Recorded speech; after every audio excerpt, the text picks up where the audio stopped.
Hi everyone, I'm Erin McGuigan. I'm the Project Participation Assistant from the Love Inc project, and I have Mary Morris here with me today from the Care Inspectorate. Mary, would you like to introduce yourself and tell everyone a little bit about what you do within the Care Inspectorate? Thanks, Erin. Yeah, I'm Mary Morris. I'm a team manager now in the Children and Young People's team. So basically, I line manage and support a team of inspectors who are in regulating and inspecting a range of services for children, so children's houses, some of the schools, even secure services and fostering and adoption services. And Mary is one of the project partners from the Care Inspectorate, so she's been quite involved with us during the whole process of the project. Thankfully, I actually knew Mary before, so I had a good relationship there, didn't we, Mary, when it came to working together. Are you able to just tell us a little bit about your involvement with the Love Inc project? Yeah, of course. Yeah, so I think it must be about 3, maybe 4 years ago now, 3.5 anyway. And there was information circulated from Janice Gibson, who used to work in the Care Inspectorate, about that this project was getting going. It wasn't it didn't have a name at that time, and she was looking for people to be involved and support the project. And I had a connection at the time, I still do, with Aberlour. So I kind of thought, oh yeah, that looks really good, and checked out that it was okay for me to be involved.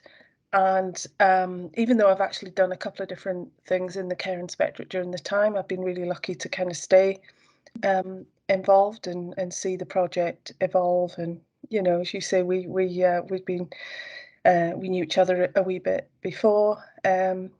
So yeah, so I feel really lucky that I've been able to kind of stick with it. But there was a wee bit of me that wanted to, I would have been kind of arguing that it was important to stay involved, but also because it was interesting to me. I was curious about it. I wanted to see where it was going to go. That's really good then that the Care Inspectorate have allowed that. If it's something that's really important to you, to allow that time to make sure that you are still involved. That's been really good. And it's been great because it's been you throughout the whole process. So like you say, Mary, you've got to see it evolve. It's not been different people, so that's been really, really good for us to keep that relationship and connection the whole time throughout the project. I just want to talk a little bit about the involvement that we had during the PDA session and how you think that impacted on the practice of the inspectors, Mary. Yeah, so this was when I was working with the team who the PDA's Professional Development Award. So it's the qualification that inspectors have to get. And for a while, I was seconded into that team. And like everybody else, we went from having lots of face-to-face meetings to having to work really differently, remotely. But very, very keen really to ensure that the voice of lived experience influenced training, influenced every aspect really of the Care Inspectorate's work. And inspectors were, it's a really great course, and they have an opportunity to complete a project, something they're really interested in, they're passionate about, and they kind of come up with an idea and kind of get some support, take it from there.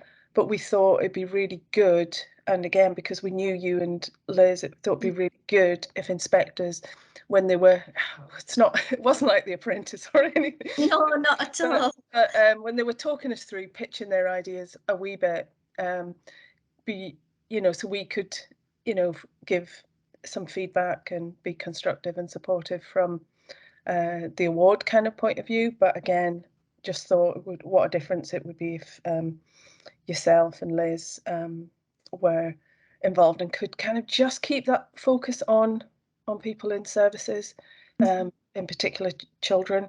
Yeah. And I think that worked really, really well. I know the inspectors really thought about things slightly differently. Mhm. I think the projects actually all ended up having quite a strong participation kind of basis, and ensuring as far as possible that they always considered what was important to children and young people in services. So that was kind of a win-win. I don't think we'd anticipated that would happen, but it just seemed to work really well, I think. Yeah, and it seemed to work really, really well for us as well, because myself and Liz were saying that, some of the projects that the inspectors presented to us, we were learning from them as well, about different theories and legislation that goes into it. And so for me, it was a massive help for my own future career as well. So it definitely was a two-way process. It was really, really good, and we feel it was just something that worked really, really well. Definitely. It was really positive. So I just want to ask if you think that the project has had a bit of a legacy within the Care Inspectorate, or changed any ways in the way that people are using sort of love-led practice, or it might even be personally for yourself. I know you always done that anyway, but if there's anything you feel you've learnt from working with us. Yeah, lots. I think actually it's like we've been on a kind of parallel kind of pathway, because I Mhm. think that was, with the promise, the health and social care standards, that was kind of where we were moving towards anyway. But the messages from Loving really chime with that, really support that. And we are certainly this year in the Children and Young People's team really, really having a very strong focus on children being safe and feeling loved, feeling special. So I think that's, we'll refer to the Loving project, we'll check things out. Um, it's kind of a journey. I don't think we're there yet. Yeah. I think there's still a lot more to think about and explore about what being loved, if you're Mhm. a young person in care, what what that means to you, but also how we can kind of make sure that's right. And it's not as simple as people just saying, "Oh yeah, I feel love, tick." It's No. much more complicated. But hopefully some of those qualities about warmth, compassion, affection, being special, and feeling that people are on your side and shouting for you and looking out for you, hopefully that's the things that we'll be really focusing on. So I think that is, a nice legacy and nice kind of parallel kind of approach.